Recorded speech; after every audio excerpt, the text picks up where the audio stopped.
Hello guys, welcome back to the channel. आज video की start एक क्वेश्चन से करते हैं। क्या आप बता सकते हो कि इनमें से कौन सा फोटो रियल है? आप अपना टाइम लीजिए, वीडियो को पॉज कीजिए और सोचिए।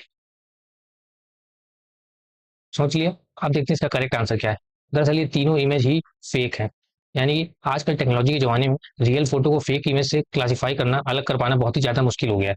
तो क्या हमारे लिए ही हुआ है कि मशीनों में भी डिस्क्रिमिनेशन नहीं हो पा रहा है कि कौन सी इमेज रियल है या फेक है? चलिए इसी को आज हमें एक प्रोजेक्ट समझ के कैगल में एक डेटा सेट मिला है, तो उस पर काम करते हैं। ये एक डेटा सेट है, इसका लिंक आपको डिस्क्रिप्शन पे मिल जाएगा। इसी पे हम लोग आज काम करने वाले हैं, ठीक है। अच्छा, इस प्रोजेक्ट को बनाने के लिए ये जो डेटा सेट है, इसके अंदर कुछ मॉडल्स को हमने ट्रेन किया है, उसको एक बार देख लेते हैं। मोबाइल नेट V2 जो कि एच डिवाइसेस में यूज होता है, इसी तरह से VGG16, इंसेप्शन, रेसनेट, इन सब का बेसिक इंट्रोडक्शन हम देखेंगे अपने डीप में जब जाएंगे। अभी देखिए इसमें क्या है, डीप में नहीं जा सकते हैं, सभी आर्किटेक्चर में बहुत बड़ा वीडियो हो जाएगा। लेकिन इन सबका थोड़ा थोड़ा ओवरव्यू हम देख लेंगे, प्रोज एंड कॉन्स वगैरह देख लेंगे और फिर इसका इंप्लीमेंटेशन करेंगे, ठीक है। चलिए स्टार्ट करते हैं। इस चैनल में देखिए और भी ये वीडियो पड़े हुए हैं deep learning machine learning project के। आप इनको भी ट्राई कर सकते हो, इसलिए चैनल को यहाँ पे सब्सक्राइब कर लीजिए। अब देखिए ये वो डेटा सेट था जिसके बारे में हम बात कर रहे थे। इसका लिंक आपको डिस्क्रिप्शन में मिल जाएगा, ठीक है। काफी पॉपुलर डेटा सेट है। अब देखिए इसमें एक चीज बताई हुई है डेटा सेट के बारे में, आप यहाँ पढ़ सकते हो, पूरा डिस्क्रिप्शन वगैरह दिया हुआ है, ठीक है। यहाँ पे साइज वगैरह दिया हुआ है, 225 MB का है। और दो फोल्डर में आपका डेटा है, ट्रेनिंग के लिए और फिर आपका फेक वाला और रियल वाला, दो फोल्डर में अलग अलग क्लासीफाई ऑलरेडी दिया हुआ है। एक इन्फॉर्मेशन यहाँ पे ये दी हुई है कि देखिए ये जो फोटोज हैं, ये देखिए जैसे रियल है, ठीक है। अब इनमें भी जो फेक वाली है उनमें लेवल में दिया हुआ है डेटा सेट में डेटा, यानी कि जो इजी वाली है, आप देखिए क्लियरली क्लासीफाई हो जाएगी कि ये फेक है, ठीक है। इसमें भी थोड़ा सा टफ होगा, लेकिन आप जब अच्छे से देखोगे तो आप समझ जाओगे कि ये भी फेक है, ठीक है। जैसे इसका फोर हेड में देखो ये सब वगैरह। लेकिन एक हार्ड लेवल की भी फोटोज में दी हुई है, तो मतलब टोटल जो फेक फोटोज हैं वो 3 कैटेगरीज में डिस्ट्रीब्यूटेड है, ठीक है। इजी, मीडियम और हार्ड। हार्ड वाली में थोड़ा क्लासीफाई करना और भी ज्यादा मुश्किल है। तो इस तरह से हमारा डेटा है, रियल वाली, फेक वाली। फेक वाली जो है वो मिक्स है अपना इजी, मीडियम और हार्ड तरह की इमेजेस के लिए, ठीक। अब आपको भी साथ में अगर कोड करना है तो आप यहाँ पे कोड पे क्लिक करने के बाद क्रिएट नोटबुक पे क्लिक करोगे तो आपकी एक नोटबुक खुल जाएगी, ठीक है। एम्प्टी नोटबुक खुलेगी, साथ में कोड करेंगे। लेकिन टाइम बचाने के लिए देखिए मैंने ऑलरेडी सारा कोड लिख लिया है, ठीक।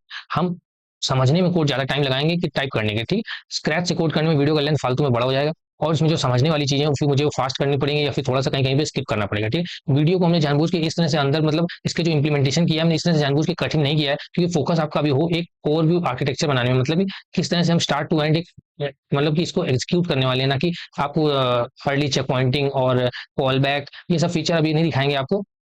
यानी कि बेसिक एक इम्प्लीमेंटेशन रहेगा, लेकिन हमारा फोकस होगा ये डिफरेंट डिफरेंट जो मॉडल है, मोबाइल नेट VG जो आपको बताए थे, इन सबको समझना कि वो कैसा परफॉर्म कर रहे हैं सेम डेटा सेट में, ठीक। तो स्टार्ट से बिल्कुल स्टार्ट करते हैं, ठीक है। एक तो एक कवर फोटो के लिए लगाया हुआ है यहाँ पे, ठीक। नीचे से हम लोग स्टार्ट करते हैं।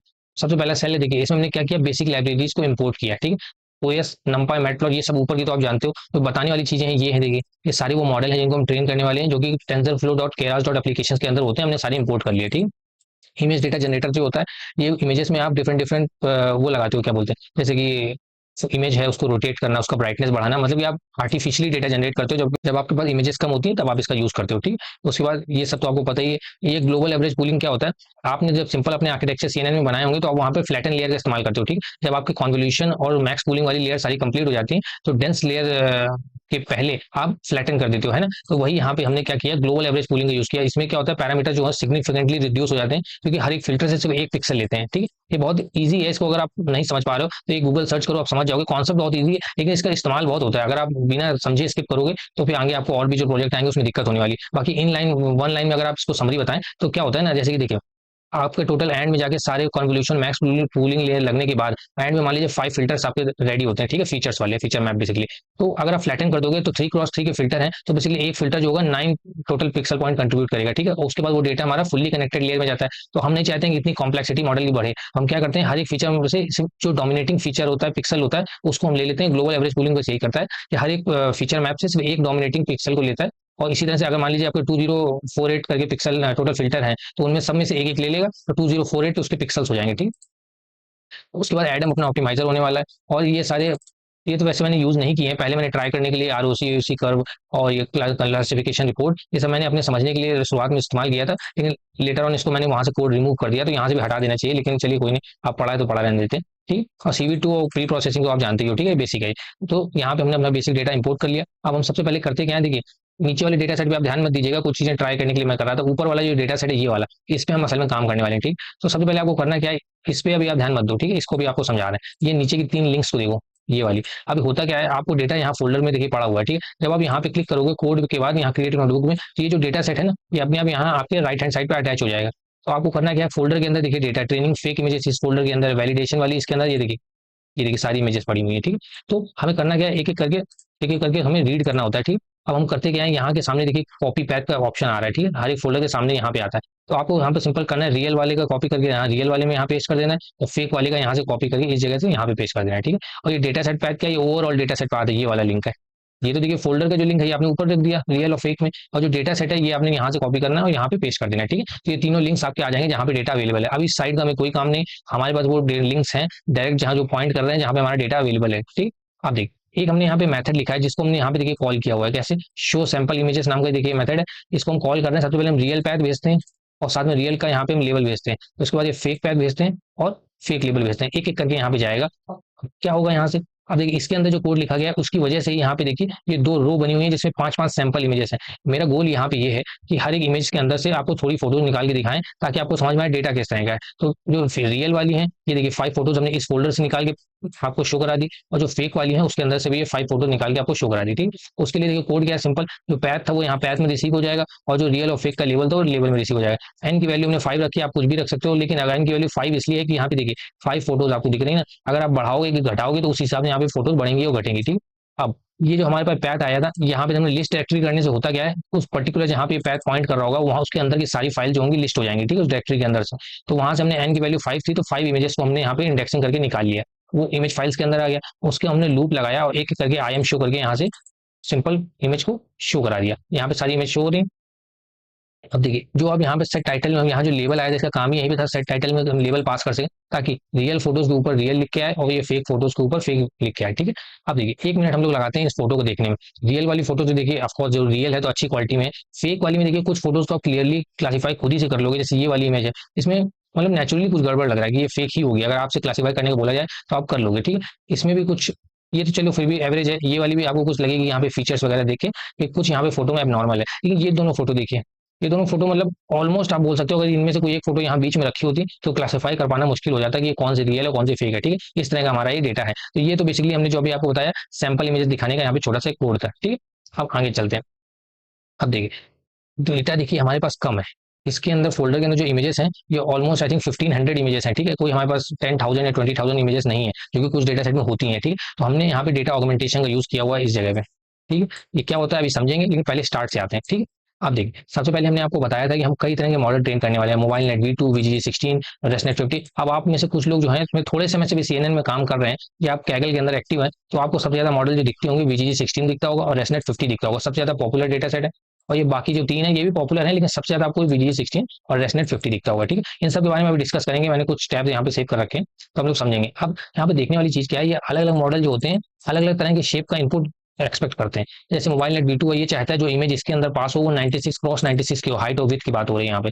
VGG16 224 क्रॉस 224 को एक्सेप्ट करता है। इसी तरह से इंसेप्शन वाला 299 299, ठीक है। तो अब चूंकि देखिए अलग अलग सब एक्सपेक्ट करते हैं तो एक हमने यहाँ पे देखिए की वैल्यू की डिक्शनरी बनाई मॉडल इनपुट शेप्स नाम से, उस पर्टिकुलर मॉडल का शेप को हमने यहाँ पे स्टोर कर लिया, ठीक है। ताकि क्या काम आएगा ये अभी आपको समझ में आएगा, बस आप ये समझिए कि हर मॉडल जो इनपुट एक्सपेक्ट करता है वो हमने ऑलरेडी यहाँ पे एज ए की वैल्यू पेयर स्टोर कर लिया, ठीक है, इस डिक्शनरी के अंदर, ठीक।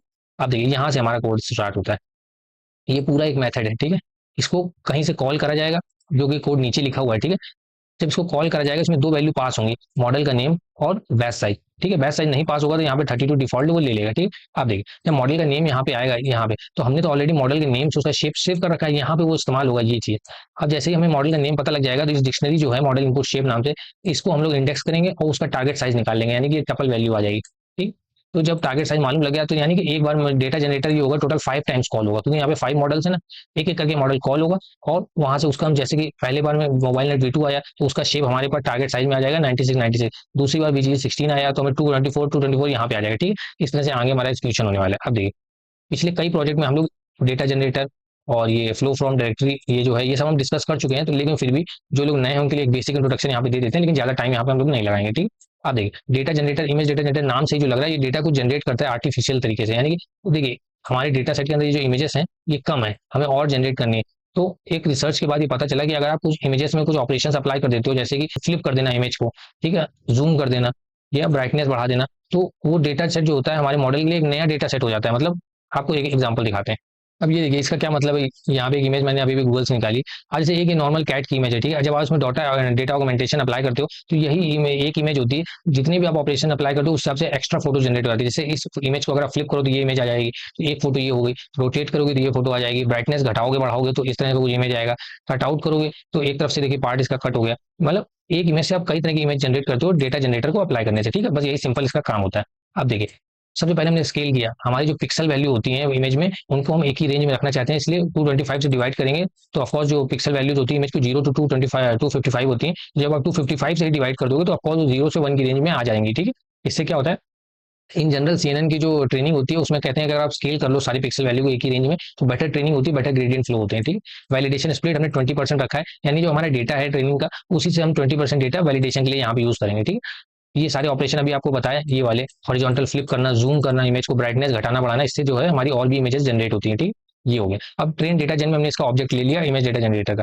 अब हमारा जो डेटा पड़ा हुआ है वो डायरेक्टरीज में पड़ा हुआ है, उसके लिए हम लोग फ्लो फ्रॉम डायरेक्टरी का यूज करते हैं। तो ट्रेन डेटा जन ये जहाँ पे हमारे सारे ऑपरेशन मेंशन है क्या क्या अप्लाई करने हैं, डॉट लगा के आप फ्लो फ्रॉम डायरेक्टरी लिखते हो। अगर आपका डेटा जो है वो अगर किसी डेटा फ्रेम में होता तो आप लिखते हैं फ्लो फ्रॉम डेटा फ्रेम, लेकिन अभी तो सिंपल डायरेक्टरी में, डायरेक्टरी माने फोल्डर वगैरह में, तो आप फ्लो फ्रॉम डायरेक्टरी कर दो। इसके अंदर देखिए ऑलमोस्ट सेम वैल्यूज मेंशन होती है, एक एक करके समझते हैं। सबसे पहले आपको दोनों में ही मेंशन करना होता है डेटा सेट का पैथ क्या है, कहाँ पे आपका डेटा सेट पड़ा हुआ है फोल्डर में। अब देखिए इसका नाम ही है फ्लो फ्रॉम डायरेक्टरी, तो आपको एक्जैक्ट वो जगह बताने की जरूरत नहीं जहाँ पे फोल्डर फोटोज हैं, आप सिंपल उस लोकेशन को बता दो जहाँ पे दोनों फोल्डर पड़े हुए हैं, यानी कि जहाँ पे आपका फेक इमेजेस और रियल इमेजेस के फोल्डर है, तो डेटा सेट पैथ वही जगह है। यहाँ पे देखिए हमने स्टोर किया था ऊपर, ये देखिए डेटा सेट पैथ, यानी कि इस फोल्डर का हमने लोकेशन दे दी, इस वाले के अंदर नीचे है, और इसके अंदर जाओगे तो यहाँ पे देखिए ये दोनों फोल्डर पड़े हुए हैं, वो खुद ही फेच कर लेगा इन दोनों से, आपको करने की कुछ भी जरूरत नहीं होती। ये हमको बहुत ही अच्छी फंक्शनैलिटी टेंसर फ्लो देता है, ठीक है।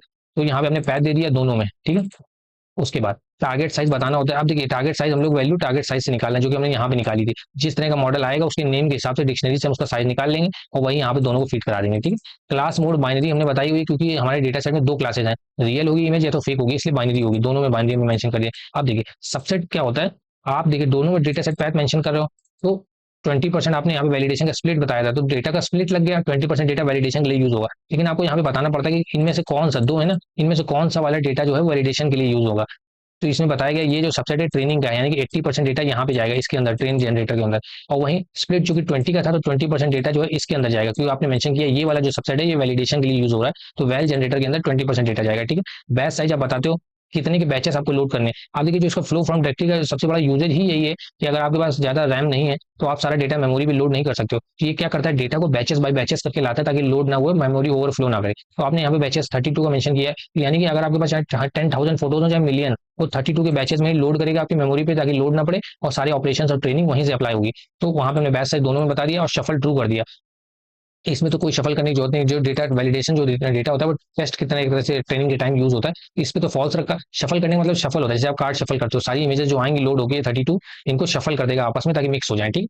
तो ये बेसिक हमारा कोड था। जब ये data generator gate data generator call होगा तो हम तीनों चीजें वापस भेज देंगे। पहला ट्रेन जनरेटर यहाँ से चला जाएगा, वैलिडेशन का जनरेटर यहाँ पे, और साथ में साइज यहाँ पे हमने लिया था इस मॉडल के लिए जो भी नाम आया। तो जब भी हम गेट डेटा जनरेटर यूज करेंगे तीनों चीजें चली आएंगी, ठीक। अब अगले सेल में आते हैं।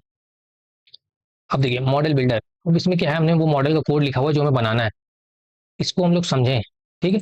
इसके आगे जाएं, ये देखिए ये सारे वो मॉडल का एक्सप्लेनेशन है जो हम इंप्लीमेंट करने वाले हैं, ये सब स्किप करेंगे। देखिए ये सेल भी अभी आपको समझाएंगे, ये भी समझाएंगे, पहले आप इसको समझ लीजिए एक बार, ठीक है। ये ट्रेनिंग का कोड, सबसे पहले हमने मॉडल जो हमको ट्रेन करने हैं आप सब इसके अंदर लिस्ट के अंदर हमने मेंशन कर दिया, ठीक है। वही 5 है जो हमने आपको बताया था। इन जो मॉडल ट्रेन होंगे तो इनका रिजल्ट होगा वो हम स्टोर करने के लिए हमने रिजल्ट नाम की एक डिक्शनरी बनाई। जो बेस्ट मॉडल होगा उसको स्टोर करने के लिए हमने एक और डिक्शनरी बनाई बेस्ट मॉडल, ठीक है। ये दोनों हो गए। आप देखिए एक एक करके लिस्ट जो है इसको हम लोग चलाएंगे लूप में, तो पहले मोबाइल नेट V2 आएगा इस नेम के अंदर, फिर VG16 आएगा इस नेम के अंदर, एक एक करके आता जाएगा, ठीक। तो अब ये देखिए गेट डेटा जनरेटर को हम कॉल कर रहे हैं पर्टिकुलर नेम के साथ, एक बार ये आएगा फिर एक बार ये आएगा नेम के साथ, और इस नेम से हम देखिए 3 चीज रिटर्न हो गया, अभी आपको बताया भी था यहाँ पे। ये देखिए गेट डेटा जनरेटर कॉल कर रहे हैं ना, ये आपको 3 चीजें देता है, ट्रेन जनरेटर, वेल जनरेटर, ये दोनों हो गए जहाँ से डेटा बैचेस में लोड होगा, और टारगेट साइज जो कि उस पर्टिकुलर मॉडल का, जैसे कि मोबाइल नेट V2 इसका जो साइज होता है जैसे कि 96x96 वो यहाँ पे यूज हो जाए आ जाएगा, तीनों चीजें यहाँ पे आ गई, ठीक। अब जो भी शेप आई होगी उसको अनपैक कर लेंगे हम यहाँ पे और इनपुट शेप में ले लेंगे, ठीक। अब गेट मॉडल, ये देखिए यहाँ पे वो कोड है जो अभी हमने स्किप किया था, ये वाला गेट मॉडल, ठीक। अब इसको हम समझेंगे।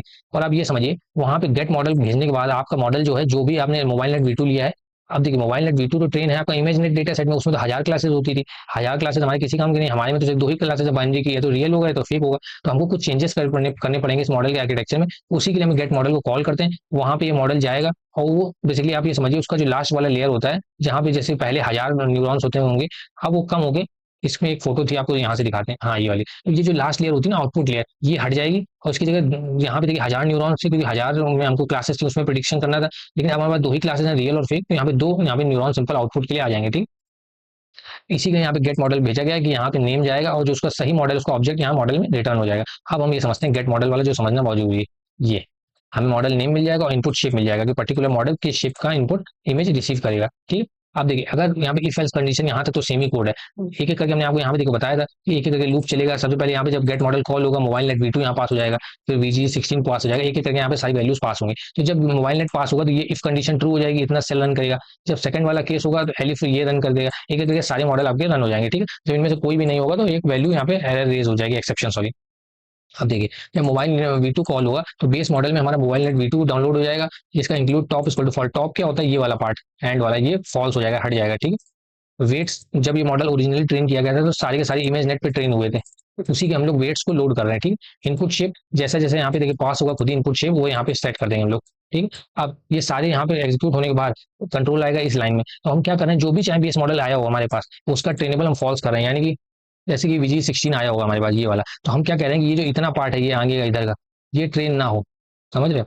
ये हमको ट्रेन नहीं करना है क्योंकि उसमें बहुत टाइम लग जाएगा, हम यहाँ पे कुछ लेयर खुद से लगाएंगे सिर्फ उतना ही ट्रेन हो, बाकी ये सारा फ्रीज हो जाए। तो बस वही यहाँ पे हम कर रहे हैं कि हम लोग फॉल्स कर रहे हैं ट्रेनेबल, यानी ये जो बेस मॉडल जो भी आएंगे ये ट्रेन नहीं होंगे, इसके बाद जो हम ये 2 डेंस लेयर खुद से लगा रहे हैं वो ट्रेन होंगे। अब कैसे देखिए, बेस मॉडल में हमारे आ गया, उसके बाद उसको हमने ट्रेनिंग को रोक दिया, फ्रीज कर दिया सारे वेट्स, ठीक है। अब बेस मॉडल ये जो हमारा मॉडल है इसका जो आउटपुट होगा, यानी कि जैसे मान लीजिए VG16 है, इसको इसको कैंसिल कर दें, VG16 में हमारा इमेज जाएगा, रियल हो या फेक हो कुछ भी हो, ठीक है, जाएगा पूरे से पास होते हुए हर लेयर से निकलेगा यहाँ पे। जब यहाँ से निकल के जा रहा होगा तो वेट सारे इसके पॉज होंगे, तो यहाँ पे कुछ भी वो लर्न नहीं करेगा बैक प्रोपोगेशन में, और जब यहाँ से वो निकलेगा होके यहाँ पे जो निकलेगा उसी को हम यहाँ पे कैप्चर कर रहे हैं एक्स में, इस जगह एक्स में स्टोर कर लिया। अब उसके बाद ग्लोबल एवरेज पूलिंग आपको समझाया था उसमें पास कर देंगे, तो हर एक फीचर से फीचर मैप से एक डोमिनेटिंग जो पिक्सल होगा वो हमारे पास आ जाएगा, ठीक। ये बेसिकली करता गया है ग्लोबल एवरेज पूलिंग, सबसे सिग्निफिकेंट आपकी जो कॉम्प्लेक्सिटी होती है मॉडल की वो रिड्यूस कर देता है, क्योंकि पैरामीटर ही रिड्यूस हो जाते हैं, ठीक। उसके बाद हमने 2 लेयर लगाए डेंस की, एक में 128 न्यूरॉन थे, इसका जो आउटपुट आया एक्स में वो हमने इसको एज इनपुट पास कर दिया, एक्टिवेशन रिलीव हो गया। और सबसे लास्ट लेयर हमारी होगी एक एक न्यूरॉन होगा जिसका एक्टिवेशन फंक्शन सिग्मॉइड होगा, या तो रियल या तो फेक। जब 2 क्लासेस होती है तो आप सिग्मॉइड लगा के यहाँ पे 1 लिख सकते हो, जब 2 से ज्यादा क्लासेस होती है तो आपको यहाँ पे सॉफ्ट मैक्स लिखना पड़ता है, ठीक है। इस सबको मॉडल हमने स्टोर कर लिया, इनपुट होगा हमारे इस बेस मॉडल का आउटपुट यही जो आया था, और जो आउटपुट होगा हमारा ये लास्ट में जो एक्स आया था ये हो जाएगा, ठीक है। ये मॉडल बना लिया और रिटर्न कर दिया, यहाँ पे ये मॉडल हमारा आ जाएगा, ठीक है। उसके बाद मॉडल डॉट फिट करने से ट्रेनिंग स्टार्ट हो जाती है। ट्रेन डेटा वैलिडेशन डेटा आपको बताया था यहाँ पे आया था, ट्रेन डेटा वैलिड डेटा यहाँ पे हमने दे दिया, और जैसे इपॉक के लिए हम ट्रेन करेंगे, ठीक है। हिस्ट्री के इक्वल टू करने से क्या होता है, जब मॉडल ट्रेन हो रहा होता है तो उसकी कुछ इन्फॉर्मेशन होती है, जैसे पर इपॉक क्या लॉस हुआ, क्या एक्यूरेसी आई, वो सारी इन्फॉर्मेशन हिस्ट्री के अंदर स्टोर हो जाएगी डिक्शनरी के अंदर, ठीक है, जिसको आप हिस्ट्री डॉट हिस्ट्री करके एक्सेस कर सकते हो। बेसिकली हर एक मॉडल, ये 5 मॉडल है, हर एक मॉडल की जो बेस्ट एक्यूरेसी होगी वो सारी हम स्टोर करके फाइनल ट्रेनिंग एक्यूरेसी में स्टोर कर लेंगे, ठीक है। और उसको इस रिजल्ट मतलब रिजल्ट लिस्ट के अंदर स्टोर कर लेंगे जो भी बेस्ट ट्रेनिंग एक्यूरेसी आई होगी, ठीक। तो यहाँ पे इसलिए हम इतनी कर रहे हैं। अब इसके पहले हम आगे इसकी ट्रेनिंग देखें एक एक करके जैसे मॉडल ट्रेन हुए हैं, एक चीज यहाँ पे समझ लेते हैं जो आपको बताया था, ये देखिए हर एक ये जो मॉडल था ये 5 मॉडल इनके बारे में यहाँ पे कुछ पॉइंट्स लिखे हुए हैं, इसका भी लिंक आपको डिस्क्रिप्शन में दे देंगे इस नोटबुक का, ठीक है, आपको मिल जाएगी। अब देखिए यहाँ पे हमने कुछ पॉइंट लिखे हुए हैं, खुद से भी आप पढ़ सकते हो, लेकिन बेसिक जो हम आपको बता देते हैं। VG16 और रेसनेट 50 के बारे में आप ऑलमोस्ट जानते होंगे, नहीं जानते हो तो अभी एक बार क्लियर कर लेते हैं। ये देखो VG16 इन पे ज्यादा फोकस कर रहे हैं VGG और रेसनेट में, कि सबसे ज्यादा पॉपुलर है और ये सबसे ज्यादा चांसेस है आप इसको फ्यूचर में भी कहीं पे इनकाउंटर करोगे। अब देखिए VG16 आर्किटेक्चर इस तरह का होता है, और जो हमारा ये रेसनेट होता है ये देखिए इस तरह का होता है, ठीक। अब देखिए VG16 मॉडल जो होता है इसका जो 16 होता है इसका मतलब होता है लेयर, आप काउंट करोगे तो ये देखिए 16 लेयर्स आने वाली हैं। और वहीं रेसनेट 50 होता है, इसका नाम ही 15 है क्योंकि ये आई थिंक 34 लेयर का हमने बनाया हुआ है, लेकिन ये रेसनेट 50 में टोटल 50 लेयर होती हैं। लेकिन फिर भी VG60 में 16 है और रेसनेट 50 में 50 है, लेकिन फिर भी अगर आप नीचे आके यहाँ कंपेरिजन देखोगे VG16 में देखिए 138 मिलियन पैरामीटर्स होते हैं और रेसनेट 50 में मात्र 25 मिलियन होते हैं, जबकि लेयर इसमें ज्यादा 50। ऐसा क्यों? क्योंकि देखिए VG16 में 3 फुल्ली डेंस कनेक्टेड लेयर होती है जिसकी वजह से पैरामीटर का जो साइज है बहुत ज्यादा बढ़ जाता है, वहीं इसमें ऐसा कुछ नहीं होता है रेसनेट में। तो इसलिए कंक्लूजन ये निकलता है इससे कि साइज जो है इसमें पैरामीटर्स कितनी भी हो ये मैटर नहीं करता है, लेकिन कितनी एफिशिएंटली उसको यूज किया गया वो मैटर करता है। इसमें जो आपको ये लाइन दिख रही है इसे स्किप कनेक्शन बोलते हैं, इसी वजह से ज्यादा पॉपुलर हो गया CNN के अंदर, क्योंकि इसमें देखिए स्किप कनेक्शन नहीं होता है, जो इसमें जो होता है एक्सप्लोडिंग और ग्रेडियंट प्रॉब्लम होती है, वैनिशिंग ग्रेडियंट वाली दोनों प्रॉब्लम होती है। तो जब आप deep neural network architecture train करते हो तो आप इसको अवॉइड करते हो, भले इसमें लेयर ज्यादा हो, लेकिन इसमें परफॉर्मेंस अच्छी नहीं आएगी जब आपका नेटवर्क थोड़ा डीप हो जाता है। वहीं इसमें क्या होता है, स्किप लेयर स्किप कनेक्शन होने की वजह से, जिसे आप रेजिडुअल कनेक्शन बोलते हो, मॉडल बेटर रन करता है और इसमें वो दोनों ग्रेडियंट, वैनिशिंग ग्रेडियंट प्रॉब्लम और साथ में एक्सप्लोडिंग ग्रेडियंट प्रॉब्लम, दोनों प्रॉब्लम्स में नहीं होती है। और ये जो स्किप कनेक्शन होता है, ये बैक प्रोपोगेशन के टाइम बहुत ज्यादा हेल्पफुल होता है, क्योंकि अगर जब मॉडल डीप हो जाता है ना, तो जो शुरुआत की जो लेयर्स होती हैं, इनसे जो लर्निंग होती है, ये आगे की लेयर्स में प्रोपोगेट नहीं हो पाती। लेकिन स्किप कनेक्शन की हेल्प से आप ये अवॉइड कर देते हो। और ये स्किप कनेक्शन आपको पढ़ना इसलिए भी ज्यादा जरूरी है कि फ्यूचर में जो ट्रांसफॉर्मर वगैरह के आर्किटेक्चर होते हैं, जो आप पढ़ोगे ही पढ़ोगे, तो उसमें जो रेड एरोज देख रहे हो ना, अब ये रेजिडुअल कनेक्शन ही होते हैं, यही सेम होते हैं जो यहाँ पे लगे हुए हैं। तो अगर आप इसको अभी क्लियर नहीं करोगे, इंकरेज करेंगे आप इसको अच्छे से जाके एक बार रेजिडुअल कनेक्शन पढ़ो, बाकी जितना बताया वही इसका मतलब होता है कि आपकी दो तीन प्रॉब्लम्स जो होती हैं एक आर्किटेक्चर में जो डीप होता है, उसमें जो प्रॉब्लम होती है वो सॉल्व करता है। पहला तो ये होता है कि जब आप डीप न्यूरल आर्किटेक्चर सॉल्व करते हो, तो जो शुरुआती लेयर्स की नॉलेज होती है वो यहाँ पे पास नहीं हो पाती। दूसरा, जब आप इसको बैक प्रोपोगेशन के थ्रू पैरामीटर्स को लर्न करते हो, तो अच्छे से लर्निंग नहीं हो पाती, क्योंकि इसमें वैनिशिंग और एक्सप्लोडिंग ग्रेडियंट की प्रॉब्लम होती है, वो भी इससे अवॉइड हो जाती है। इन दो तीन रीजन की वजह से आप देखते हो कि आगे आने वाले फ्यूचर में जितने भी आर्किटेक्चर होंगे, उसमें सारे रेजिडुअल कनेक्शन जरूर यूज होते हैं। ठीक। और देख लेते हैं इसमें मोबाइल नेट V2 जो होता है, ये आपको इतना छोटा होता है, साइज में यहाँ पे भी लिखा हुआ है, मात्र 3.5 पैरामीटर, 14 MB डिस्क साइज की। ये आप एच डिवाइसेज में यूज कर सकते हो, जैसे कि स्मार्ट वॉच हो गई, इस सब वगैरह में मोबाइल नेट V2 इस्तेमाल होता है। बाकी VGA16 और एसनेट तो काफी ज्यादा हैवी साइज में होते हैं, इनका वहाँ पे इस्तेमाल नहीं करते हैं। Inception V3 efficient net V0 को आप ज्यादा इसमें सुनोगे नहीं, क्योंकि आप जहाँ भी ये दोनों काम करते हैं, आप ज्यादातर VGA16 या रेसनेट से काम चला लेते हो। लेकिन ये आर्किटेक्चर आपको थोड़ा पता होनी चाहिए कि इस तरह का आर्किटेक्चर भी एग्जिस्ट करता है। अब इसके लिए मैंने कोई इमेज तो ली नहीं हुई समझाने के लिए, लेकिन आप यहाँ से पढ़ के और यहाँ से इनका कंपैरिजन देख के समझ सकते हो। बाकी फ्यूचर में मेरा एक वीडियो आने वाला है इंसेप्शन V3 के इंप्लीमेंटेशन पे, तो वहां से भी आप इस पे क्लियर कर लोगे। ठीक। अब ये ट्रेनिंग का कोड तो हमने समझ लिया। अब देखिए एक एक करके ट्रेनिंग होती है। सबसे पहले हमारा ये जो मोबाइल नेट V2 ट्रेन होता है, 57 की एक्यूरेसी से ट्रेनिंग वाली बढ़ के 79 तक जाती है। VGA16 ट्रेन होता है 54 से 65 तक, मतलब उतना अच्छा परफॉर्म नहीं किया। तो सारे इस तरह से देखिए मॉडल ट्रेन होते हैं, और एंड में जाके हमने सबका जो यहाँ पे एक्यूरेसी था वो देखिए इसमें स्टोर किया था।